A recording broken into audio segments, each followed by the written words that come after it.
Hello friends, welcome to Ramesh TNPSC academy. இன்றைக்கி நம்ம இந்த வீடியோவில் என்ன பார்க்க போகிறோம்னா, டிஎன்பிஎஸ்சி சார்பாக ஒரு நோட்டிஃபிகேஷன் வந்து ரிலீஸ் பண்ணியிருக்காங்க. குரூப் 1 எக்ஸாமுக்கான நோட்டிஃபிகேஷன். நேற்றைய தேதி நம்ம சேனல்லே நம்ம வீடியோ போட்டிருந்தோம். அதாவது குரூப் 1 மெயின்ஸ் எக்ஸாமோட சிலபஸில் வந்து பார்த்திங்கன்னா ஆப்டிடியூட் அப்புறம் வந்து சம் சேஞ்சஸ் இருக்குதுன்னு சொல்லி வீடியோ போட்டிருந்தோம். அதிலே நம்ம சொல்லியிருந்தோம் நோட்டிஃபிகேஷன் எப்போ வேணாலும் வரலான்னு. ஸோ இன்னைய தேதி, அதாவது ஒரு நாள்லேயே வந்து பார்த்திங்கன்னா அவங்க நோட்டிஃபிகேஷன் ரிலீஸ் பண்ணிட்டாங்க. இன்றைக்கி டேட் வந்து 28 மார்ச் 2023.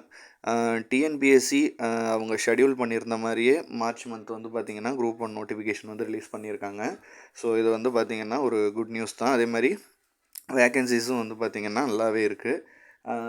அவங்க ஷெடியூல் பண்ணியிருந்த மாதிரியே குரூப் 4க்கும் வந்து நோட்டிஃபிகேஷன் விட்டுட்டாங்க. இப்போ குரூப் 1ம் விட்டுட்டாங்க. அதே மாதிரி பேலன்ஸ் உள்ள எக்ஸாம்ஸ்க்கும் வந்து பார்த்திங்கன்னா அவங்க நோட்டிஃபிகேஷன் பிளான் பண்ணியிருக்க டேட்லேயே விட்டாங்கன்னா அது வந்து டிஎன்பிஎஸ்சி எக்ஸாம்ஸ்க்கு ப்ரிப்பேர் பண்ணுறவங்களுக்கு ரொம்பவே வந்து இந்த இயர் வந்து பார்த்திங்கன்னா ஒரு ஹோப்ஃபுல்லான இயராக இருக்கும்னு நான் நம்புகிறேன். ஸோ பிளான் படி எக்ஸாம்ஸ் வருதான்னு நம்ம செக் பண்ணுவோம். இப்போ இந்த நோட்டிஃபிகேஷனில் நம்ம என்னென்ன மாதிரியான விஷயங்கள் கிளியராக பார்க்கணும் அப்படிங்கிறத அதுக்காக தான் இந்த வீடியோ. பாருங்கள், பார்ப்போம். ஒன்று ஒன்றா இம்பார்ட்டண்டான விஷயங்கள் எல்லாமே பார்ப்போம். ஃபஸ்ட்டு வந்து இம்பார்ட்டன்ட் டேட்ஸ் வந்து நம்ம அதில் முக்கியமாக பார்க்க வேண்டியதாக இருக்குது. நோட்டிஃபிகேஷன் ரிலீஸ் ஆன டேட் வந்து மார்ச் மாதம் 28 வந்து ரிலீஸ் பண்ணியிருக்காங்க. இதுக்கு வந்து லாஸ்ட் டேட் ஆஃப் சப்மிஷன் வந்து பார்த்திங்கன்னா எப்போ நீங்கள் லாஸ்ட் டேட் வந்து பார்த்திங்கன்னா ஏப்ரல் 27 வரைக்கும் வந்து பார்த்திங்கன்னா டைம் கொடுத்துருக்காங்க. அப்ளிகேஷன் கரெக்ஷன் நீங்கள் இன்கேஸ் பண்ணணும் அப்படின்னா அதுக்குமே ஒரு 2 to 3 days டைம் கொடுத்துருக்காங்க. மே மந்த் 2 4 வந்து டைம் கொடுத்துருக்காங்க.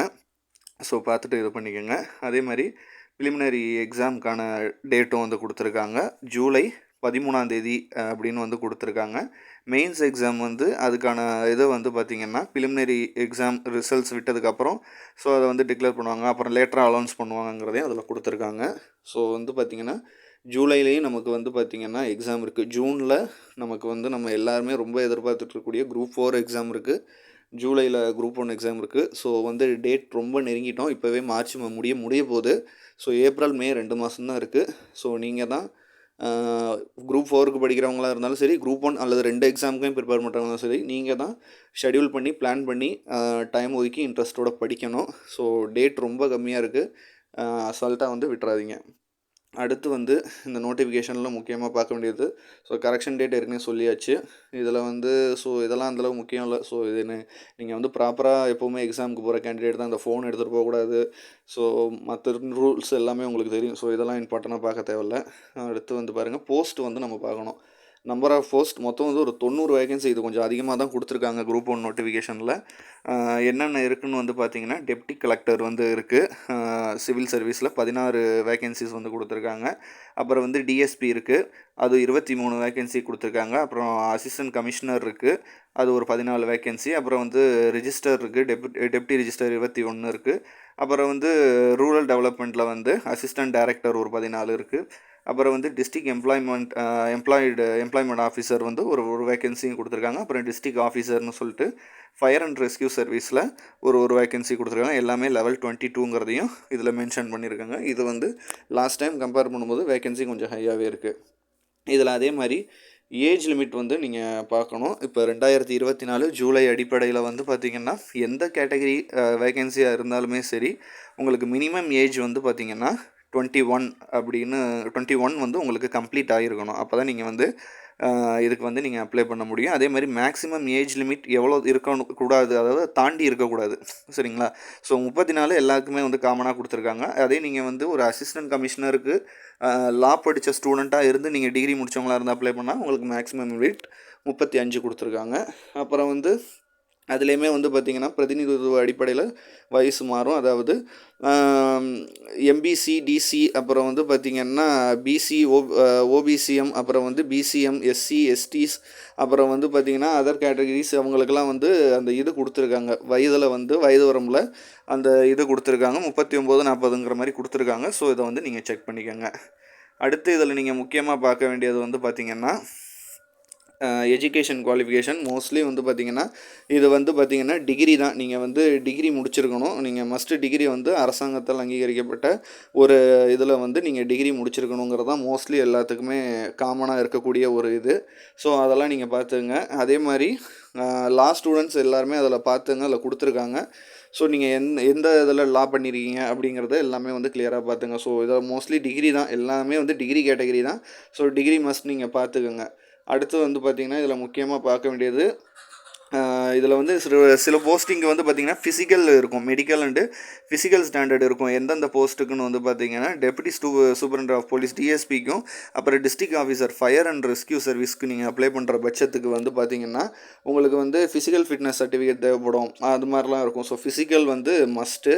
ஸோ அதுக்கான இதையும் நீங்கள் வந்து ப்ராப்பராக வச்சுங்க. அது மாதிரி அங்கே அந்த மென்னாக இருந்தால் அந்த செஸ்ட் மெஷர்மெண்ட் வெயிட்லாம் கொடுத்துருக்காங்க. ஸோ இதெல்லாம் வந்து நீங்கள் செக் பண்ணிக்கோங்க. இதெல்லாம் ரொம்ப முக்கியமானது. அதேமாதிரி ஹைட் சென்டிமீட்டரில் கொடுத்துருக்காங்க. ஸோ இதெல்லாமே வந்து நீங்கள் பார்த்தாகணும் கண்டிப்பாக. அடுத்து வந்து பாருங்கள், அடுத்து முக்கியமானது வேறு என்ன இதுலன்னா, ஸோ இது மற்றபடி எல்லாருக்குமே நமக்கு தெரிஞ்சது தான். அவங்க எந்த பேட்டர்னில் முடிச்சிருக்கணும் என்னென்னா, இப்போ 10வது எஸ்எஸ்எல்சி முடித்து ஹையர் செகண்டரி முடித்து டிகிரி பிஜி, ஸோ இதெல்லாம் காமன் தான். ஸோ இதில் ஒன்றும் முக்கியமானது இல்லை. தென் நீங்கள் இதில் பார்க்க வேண்டியது இது சப்ஜெக்ட் ப்ரிலிமினரி எக்ஸாம். அது வந்து பார்த்திங்கன்னா எக்ஸாமோட ஸ்கீம் எப்படி இருக்கும் அப்படின்னு பார்த்திங்கன்னா அது வந்து ஒரு சிங்கிள் பேப்பர் தான். அதில் வந்து பார்த்திங்கன்னா மெயின்ஸில் தான் வந்து உங்களுக்கு ஆப்டிடியூட் கிடையாது, ப்ரிலிமினரியில் ஆப்டிடியூட் வந்து இருக்கும்.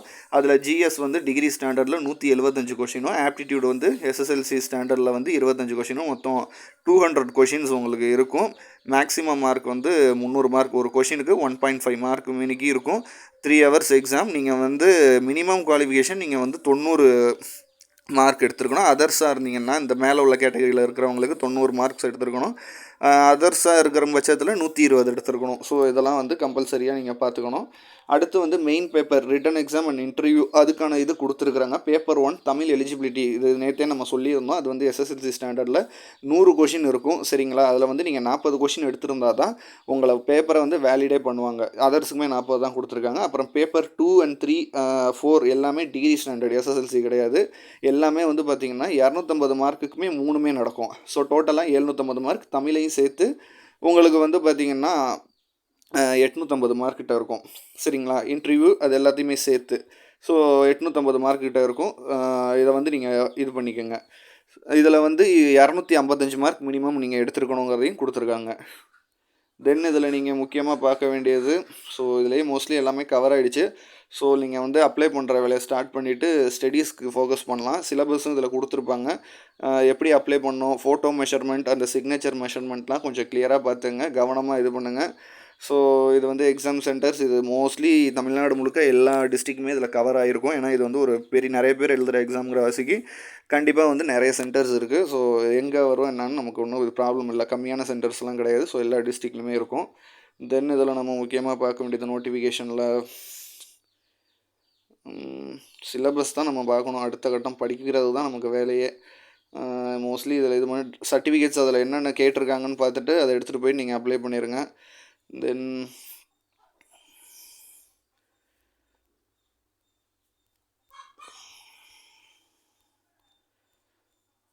சிலபஸ் பார்த்துங்க, இதுதான் சரிங்களா. ப்ரிலிமினரி எக்ஸாமுக்கு இப்போ ஜிஎஸ்சில் என்னென்ன டாபிக்ஸ் நீங்கள் படிக்கணும், கரண்ட் அஃபேர்ஸ், ஜாக்ரஃபி, அப்புறம் வந்து பார்த்திங்கன்னா history, Indian culture, polity, economy, அப்புறம் வந்து ஐஎன்எம், அப்புறம் ஹிஸ்ட்ரி, கல்ச்சர், அப்புறம் வந்து இது டெவலப்மெண்ட் அட்மினிஸ்ட்ரேஷன் இன் தமிழ்நாடு, ஆப்டிடியூட் எல்லாமே சிலபஸ் இருக்குது. அந்த பிடிஎஃப் நான் டெலகிராமில் ஆல்ரெடி போட்டுட்டேன்.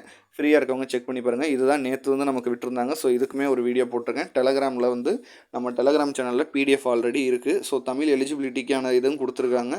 ஸோ இதுவுமே நீங்கள் பார்த்துங்க. ஸோ மோஸ்ட்லி எல்லாமே இந்த வீடியோவில் நான் சொல்லிட்டேன், இம்பார்ட்டண்டான விஷயங்கள் எல்லாம். ஸோ இதெல்லாமே வந்து நீங்கள் கவர் பண்ணிக்கோங்க. உங்களுக்கு வேறு ஏதாவது சப்ஜெக்டில் படிக்கிறதுக்கான வீடியோஸ் அல்லது ஏதாவது ஸ்டடி சம்மந்தமாக ஏதாவது டாபிக் சம்மந்தமாக வீடியோ போடணுன்னா நீங்கள் கமெண்ட் பண்ணுங்கள். உங்களுக்கான வீடியோவை நான் மேக் பண்ணி போடுறேன். தொடர்ந்து உங்கள் ஃப்ரெண்ட்ஸுக்கெலாம் ஷேர் பண்ணுங்கள், தொடர்ந்து சப்போர்ட் பண்ணுங்கள். நிறைய பேர் நோட்டிஃபிகேஷன் ஃபுல்லாக வீடியோ போட்டால் நோட்டிஃபிகேஷன் காட்டுமாங்க, பெல் சிம்பிளை தயவு செஞ்சு அமுக்குங்க. நிறைய பேர் நான் ரெகுலராக வீடியோ போட்டுட்ருக்கேன், ஆனால் உங்களுக்கு வீடியோஸ் வரலன்னு சொல்கிறீங்க. பெல் சிம்பிளை அமுக்குங்க. நீங்கள் லைக் பண்ணால் தான் நிறைய பேருக்கு போகும். ஸோ தயவு செஞ்சு லைக் பண்ணிக்கோங்க. நான் வீடியோ எண்டில் தான் கேட்குறேன். நீங்கள் வீடியோ ஃபுல்லாக பார்த்தீங்கன்னா ப்ளீஸ் லைக் பண்ணுங்கள். அப்போ தான் நிறைய பேருக்கு போய் சேரும். ஏன்னா நம்ம இவ்வளோ மேக் பண்ணி வீடியோ போட்டு வியூஸே போக மாட்டேங்குது. ஸோ கொஞ்சம் இதாக தான் இருக்குது. ஸோ லைக் பண்ணிக்கோங்க. வேறு ஏதாவது வேணும்னா கமெண்ட் பண்ணுங்கள். தொடர்ந்து சப்போர்ட் பண்ணுங்கள். நன்றி, வணக்கம்.